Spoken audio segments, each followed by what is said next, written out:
What could be more elegant for entertaining or for starting that special meal than champagne and caviar? Don't you love how that caviar gives you a little burst of the ocean in your mouth with each bite? And then there's the contrast with the chive and onion cream cheese, and then the sweetness of the little buckwheat pancake, the fragrance of the dill that acts as a garnish, and then the tartness of champagne. It's just magic. And of course, it never fails to make a big impression on your guests. Oh, the aroma of the ocean is so...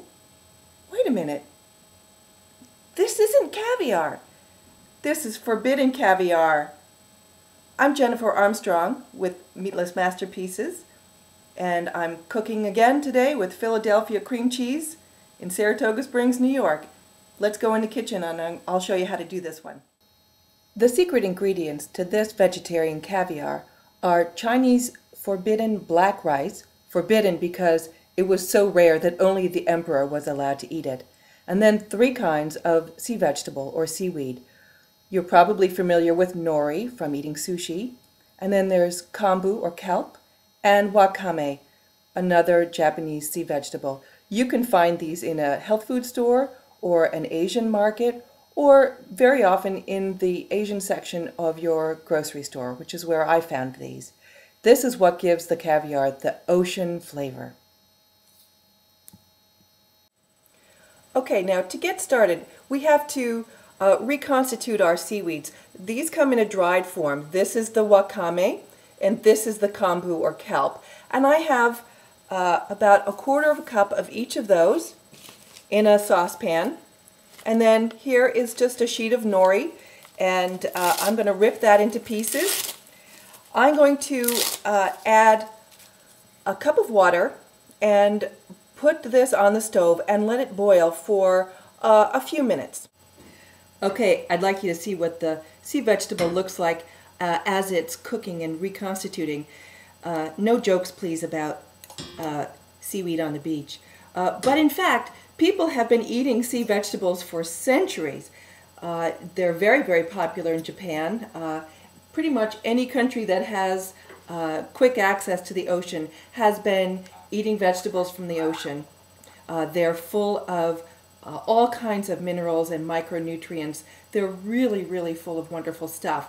And fish taste the way they do because this is what they eat. And you'll be amazed at how close to the flavor of seafood this sea vegetable can get you.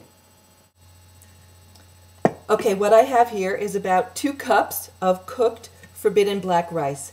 Forbidden black rice is very high in iron. It's very nutritious. And then what I've done is I put the cooked sea vegetable and the water into the blender and pureed it. And I'm just going to add all of that to my rice. Get it all in there. It's all... What's great about this recipe is that,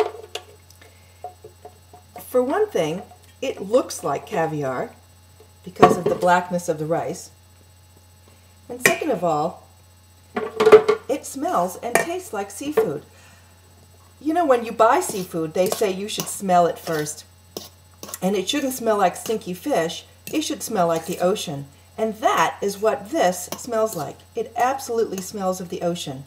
Now, blend this together carefully using a fork. You don't want to mash up the grains of the rice and make it look kind of mushy. You want to have still the effect of the individual grains of rice, which will look like, you know, of course, the individual caviar eggs. And so there we have the rice, and we're going to add just a little bit of salt, and that'll be done. Our next step is to make the little buckwheat pancakes. In Russian, these are called blini, and of course this is a very traditionally Russian preparation for caviar. I will be using just a standard multi-grain pancake mix to which I will be adding some buckwheat flour and some molasses. So I'll make those right now. I've mixed up my buckwheat pancake mix You don't have to over mix it. Just basically the way you would be making pancakes. And I've got my griddle hot. And I have a really cute little mini ice cream scoop that helps me to make the pancakes in a uniform size, nice and small, sort of silver dollar size. I'll take a little bit of canola oil and brush my hot griddle with it. Woo.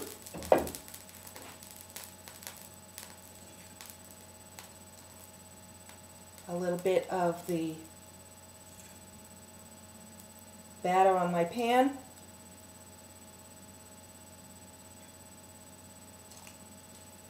And we'll let those cook. Let me see if I can get you a better angle on that. There we go. So we're just going to wait for the bubbles to appear, just the way we do with pancakes. Okay, I'm going to take the last of the little blini off of the pan. This recipe should make approximately 25 blini, and the caviar, the forbidden caviar recipe that I made should also make about 25. So if you'd like to serve this at a cocktail party, you can double the recipe. If you'd like to serve this for a more intimate dinner party, you can cut this recipe in half. It's very adaptable. And another great thing about this recipe is that you can freeze the forbidden rice caviar and you can freeze the blini. So if you'd like to make a lot of this for a party, you can do a lot of this work in advance, pop it in the freezer, and then on the day of the party, bring it all back to room temperature and assemble your little forbidden caviar hors d'oeuvres. By now you're probably wondering, hey, what about Philadelphia cream cheese? Well, here it is. I will be using Philadelphia chive and onion cream cheese, and I'll be mixing this up in a bowl with a little bit of milk to make it a little bit looser, and then of course that goes on the top of the forbidden caviar. So let's assemble these now. Putting together our forbidden caviar appetizer couldn't be easier. We're going to take one of the blini, and then, just, a spoonful of the forbidden caviar. Then some of this lovely chive and onion cream cheese, which we loosened up with a little bit of milk. Put a nice creamy dollop of that on the top. Then we're going to garnish with a lovely sprig of dill. This is very traditional in the Russian preparation of caviar. So we have the fragrance, the fresh fragrance of the ocean. There's the lovely oniony, chivey creaminess of the Philadelphia cream cheese, the lovely little buckwheat blini, and there we have our forbidden caviar appetizer.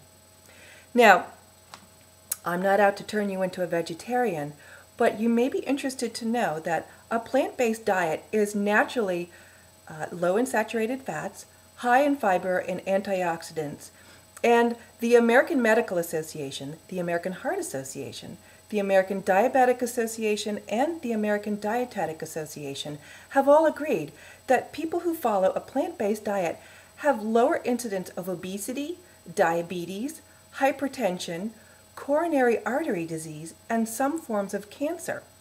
So, I hope that you will be inspired to try some of my meatless masterpieces in your kitchen and to enjoy them with Philadelphia cream cheese.